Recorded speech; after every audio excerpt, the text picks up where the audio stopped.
The courtroom clock ticked louder than it should, each second a hammer striking the silence. Amara Jackson, 24, stood at the defense table, her heart pounding like a drum in a storm.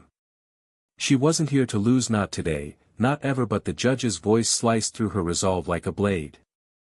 You think you can waltz into my courtroom and waste my time with this nonsense? Judge Harold Grayson bellowed, his face reddening as he glared at Amara. His words weren't just loud, they were venomous, dripping with a disdain that felt personal. I've seen your kind before, thinking you belong here. The room gasped, a collective intake of breath that seemed to suck the air out of the old oak-paneled walls. Amara's hands tightened around her legal pad, her neatly written notes blurring as her eyes stung. Your kind. The phrase landed like a punch, but she refused to flinch.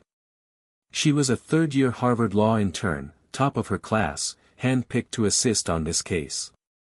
Yet here she was, reduced to a stereotype in the eyes of a man who held power over justice itself. The case was supposed to be simple, a pro bono defense for Marcus Tate, a black teenager accused of stealing a car he didn't touch. The evidence was flimsy, grainy security footage and a biased witness, but Grayson had made it clear from the start he wasn't interested in fairness. Amara had spent weeks preparing, her nights consumed by case law and affidavits, driven by a fire to prove Marcus's innocence. She'd faced skepticism before, professors who doubted her, classmates who whispered, but nothing like this. Grayson's outburst wasn't just about the case, it was about her. Do you even understand the charges? Grayson snapped, leaning forward, his gavel clutched like a weapon. Or are you just here to play lawyer? The words burned. Amara's co-counsel, Sarah Klein, a seasoned public defender, shot her a glance, her eyes wide with shock but urging calm. Sarah, a white woman in her 40s with a reputation for grit, had warned Amara about Grayson's history, rumors of bias, complaints swept under the rug. But this was worse than rumors. This was a public execution of Amara's dignity. I understand the charges, Your Honor, Amara said, her voice steady despite the tremor in her chest. And I'm here to represent my client to the best of my ability, as is my right. Grayson scoffed, a sound that echoed like a slap. You're right. Don't lecture me about rights, young lady. You're out of your depth. The courtroom stirred. Marcus, sitting behind Amara, shifted uncomfortably, his hands cuffed, his eyes darting between her and the judge. He was only 17, a kid who loved basketball and dreamed of college, now caught in a system that seemed rigged to crush him. Amara felt his fear radiating, fueling her own resolve. She wasn't just fighting for Marcus, she was fighting for every black kid who'd been judged before they could speak. Your Honor, Amara pressed, her voice rising slightly, the prosecution's case relies on unreliable testimony and circumstantial evidence. We've submitted a motion to dismiss based on. Enough. Grayson slammed his gavel, the crack splitting the air. You will not interrupt me again. Sit down, or I'll have you removed. The threat hung heavy, but Amara didn't sit. She couldn't. Her legs felt rooted to the floor, her spine straight as steel. She thought of her grandmother, who'd marched in Selma, who told her stories of facing down hate with nothing but courage. You don't back down, Amara. You stand. And so she did, even as her pulse raced and the room spun. Sarah leaned close, whispering, don't push him too far. We need him to hear the motion. But Amara knew this wasn't just about the motion anymore. Grayson's words, your kind, had lit a fuse. She glanced at the gallery, where reporters scribbled furiously, their pens scratching like a countdown to something explosive. Among them was Lena Carter, a local journalist known for exposing corruption. Her eyes locked with Amara's, a silent promise to tell this story. Amara felt a spark of hope, but it was fleeting. Hope wouldn't win this moment, strategy would. Your Honor, Amara said, her tone measured but firm, I respectfully request that you reconsider your tone. This courtroom deserves decorum, and my client deserves a fair hearing. The room froze. Grayson's face twisted, his eyes narrowing to slits. You dare lecture me on decorum, he roared. You, some intern who thinks she can challenge my authority. The word intern landed like a second blow, but Amara seized it. Yes, Your Honor, I'm an intern. A Harvard Law intern, here to ensure justice is served. If that threatens you, that's not my burden to carry. A murmur rippled through the crowd, some nodding, others whispering. Marcus's mother, seated in the front row, clutched a tissue, her eyes shining with pride and fear. Sarah's hand grazed Amara's arm, a subtle signal to ease back, but Amara couldn't stop now. She felt the weight of every eye in the room, the weight of history, of her ancestors, of every black woman who'd been told she didn't belong. Grayson's voice dropped to a dangerous growl. You're treading on thin ice, girl. One more word, and you're in contempt. The word girl stung worse than intern. It was deliberate, infantilizing, a reminder of how he saw her not as a lawyer, not as a professional, but as less. Amara's throat tightened, but she swallowed the pain. She thought of Marcus, of the countless others who didn't have a voice in rooms like this. She thought of her own journey scholarships clawed for, nights spent studying while others slept, the constant need to prove she was enough. I'm not here to disrespect you, Your Honor, she said, her voice clear, cutting through the tension. I'm here to defend my client. If you find that threatening, perhaps the problem isn't with me. The courtroom erupted.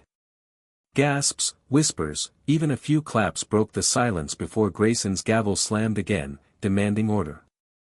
Silence, he shouted, his face now a deep crimson. You are in contempt, young lady. Bailiff, escort her out.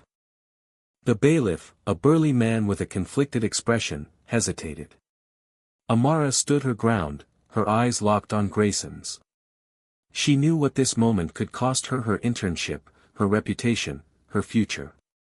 But she also knew what it could mean for Marcus, for justice, for every person watching who'd ever been dismissed or dehumanized.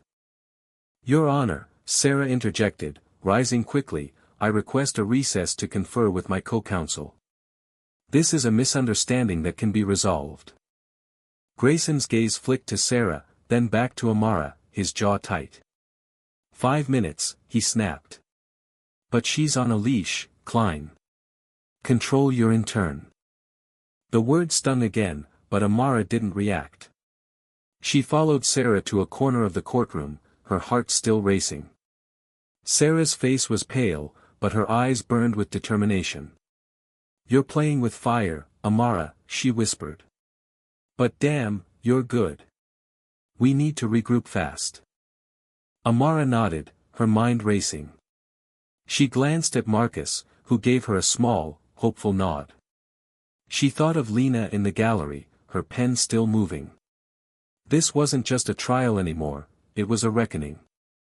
And Amara wasn't done fighting. The recess was a blur of strategy and whispered plans. Sarah urged caution, but Amara knew caution wouldn't dismantle Grayson's bias. She needed to expose it not just for Marcus, but for everyone watching, for the principle that justice should be blind, not blinded by prejudice. When the court reconvened, Amara was ready. Your Honor, she began, her voice steady as steel, I'd like to renew our motion to dismiss, and I'd like to address the court's conduct as it pertains to my client's right to a fair trial. Grayson's eyes widened, but Amara didn't pause. She laid out the case, the weak evidence, the biased witness, the inconsistencies. But she didn't stop there. She called out Grayson's behavior, citing judicial standards of impartiality, her words sharp but respectful. The room hung on every syllable, the air electric with anticipation. You accuse me of bias? Grayson interrupted, his voice low, dangerous. You think you can come into my courtroom and make a spectacle? No, Your Honor, Amara replied, her gaze unflinching. I think I can come into this courtroom and demand justice. That's what I was trained to do. That's what I will do. The crowd erupted again, louder this time. Grayson's gavel fell, but it couldn't silence the truth. Amara stood tall, a Harvard intern who just turned the tables on a system that underestimated her. The fight was far from over, but in that moment, she'd won something bigger, her voice. The courtroom buzzed with restless energy as Amara's words hung in the air, a challenge to Judge Grayson's authority that no one could ignore. The gavel's echo faded, but the tension clung like humidity before a storm. Amara felt every eye on her, some filled with awe, others with judgment, but she kept her focus on Grayson, whose face was a mask of barely contained fury. "You think you can lecture this court?" Grayson said, his voice low, each word deliberate. "You're not in some Ivy League classroom now. This is my courtroom, and I will not tolerate grandstanding." Amara's pulse quickened, but she refused to waver. She thought of Marcus, whose future hung in the balance, and of her grandmother's voice, "You don't back down." "Your Honor," she said, her tone calm but unyielding, "I'm not lecturing. I'm advocating. My client deserves a fair trial, and your conduct undermines that right." The gallery erupted again, murmurs swelling into a chorus of agreement and dissent. Sarah, beside her, gripped her arm lightly, a silent plea to tread carefully. But Amara knew this moment was bigger than caution. She was exposing a crack in the system, one that had allowed Grayson's biases to fester unchecked for years. Grayson leaned back, his eyes narrowing. "You're in contempt, young lady. Bailiff, remove her." The bailiff stepped forward, his face a mix of duty and discomfort. Amara didn't move. She locked eyes with Marcus, whose expression was a blend of fear and hope, his hands still cuffed. "I'm not leaving my client," she said, loud enough for the room to hear. "If you want me out, you'll have to explain why to the public." The room stilled. Even Grayson hesitated, his gavel hovering. Lena Carter, the journalist in the gallery, scribbled furiously, her pen a weapon of truth. Amara knew her words were being recorded, not just by Lena but by every person watching, every phone discreetly filming. This wasn't just a trial anymore, it was a movement. Sarah seized the moment. "Your Honor, I request an immediate sidebar to address this matter. My co-counsel has raised valid concerns about impartiality, and we cannot proceed without clarity." Grayson's jaw tightened, but he couldn't ignore the optics. The courtroom was a powder keg, and Amara had lit the fuse. "Sidebar," he grunted, gesturing to the attorneys. Amara and Sarah approached the bench, the bailiff trailing warily. At the sidebar, Sarah spoke first, her voice low but firm. "Your Honor, your comments toward my co-counsel are inappropriate and prejudicial. We request your recusal to ensure a fair trial." Grayson's eyes flicked to Amara, his disdain palpable. "Recusal? Because this intern can't handle the pressure?" Amara's blood boiled, but she kept her voice steady. "It's not about pressure, Your Honor. It's about justice. Your remarks calling me your kind girl in turn suggest bias that compromises this case. I'm entitled to raise that concern." Grayson's face darkened, but Sarah pressed on. "We're prepared to file a formal complaint with the Judicial Conduct Board if this continues. The record speaks for itself." The threat landed. Grayson knew the stakes: his career, his legacy. He glanced at the gallery, where Lena's pen hadn't stopped moving. "Fine," he said through gritted teeth. "We'll adjourn for the day. I'll consider the motion to dismiss and your concerns. Court's in recess." The gavel fell, and the room exhaled. Amara returned to the defense table, her legs trembling but her resolve ironclad. Marcus whispered, "You didn't have to do that for me." She met his eyes. "Yes, I did. For you, and for everyone else who's been through this." Outside the courtroom, the world exploded. Lena's article hit the local news site within hours, headlined, "Judge's Racist Outburst Targets Harvard Intern in Courtroom Clash." Social media amplified it, clips of Amara's defiance going viral. Hashtags like "Justice for Marcus" and "Amara Stands" trended, alongside vitriolic comments defending Grayson. The city split: some saw Amara as a hero, others as an upstart disrespecting authority. Protests formed outside the courthouse, signs demanding Grayson's removal clashing with counter-protesters waving "Respect the bench" banners. Amara spent the night in Sarah's office, fielding calls from her Harvard advisors, who were equal parts proud and panicked. "You've started something," Sarah said, scrolling through X posts. "But it's dangerous. Grayson's connected. He won't go down quietly." "I know," Amara replied, exhaustion creeping in. "But neither will I." The next day, the courtroom was packed, reporters spilling into the halls. Grayson took the bench, his face a mask of forced neutrality. Amara noticed a new presence, Judge Evelyn Torres, a senior judge known for her integrity, observing from the side. Word had spread that the judicial board was watching. Grayson began with a statement, his voice clipped. "After review, I find no basis for recusal. However, I acknowledge my tone yesterday was heated. Let's proceed with the motion to dismiss." Amara's heart sank, wasn't stepping down, but she seized the opening. She presented the motion with precision, dismantling the prosecution's case, the witnesses' inconsistent story, the blurry footage, the lack of physical evidence. She cited precedents, her Harvard training shining through. Grayson listened, his expression unreadable, but Torres nodded subtly, her presence a silent pressure. The prosecution, led by a nervous assistant DA named Tom Riley, fumbled their response. Riley's case relied on the witness, a store clerk with a history of complaints against black teens. Amara cross-examined him ruthlessly, exposing contradictions until he admitted, "I might have been mistaken about the suspect's face." The room buzzed. Grayson's gavel stayed silent. Amara felt a shift, the tide was turning. When it was time for closing arguments, Amara stood, her voice carrying the weight of the moment. "This case isn't just about Marcus Tate. It's about a system that assumes guilt before innocence, that judges based on skin, not evidence. My client is a young man with dreams, not a criminal. The evidence proves his innocence, and this court must uphold that truth." Grayson's face remained stone, but Torres's eyes gleamed with approval. After a tense deliberation, Grayson delivered his ruling. "The motion to dismiss is granted. The case against Marcus Tate is dismissed due to insufficient evidence." The courtroom erupted in cheers. Marcus's mother sobbed, hugging Amara tightly.